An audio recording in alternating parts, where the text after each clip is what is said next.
Can we delete Pinterest message?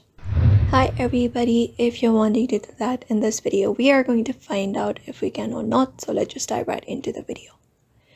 So first thing is you can navigate over to the Pinterest app, and then from here you can head over to the conversation.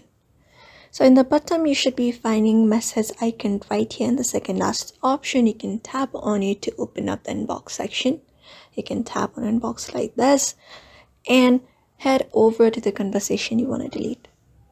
So once you are in this conversation, you can try long pressing on it, otherwise you can head over to the message itself.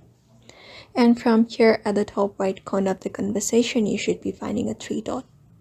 So when you go ahead and tap on it, it gives you this option like notification, report this conversation, and hide the conversation. So if you're looking for delete Pinterest message, unfortunately we don't have that option in Pinterest. So the only way is to hide the conversation.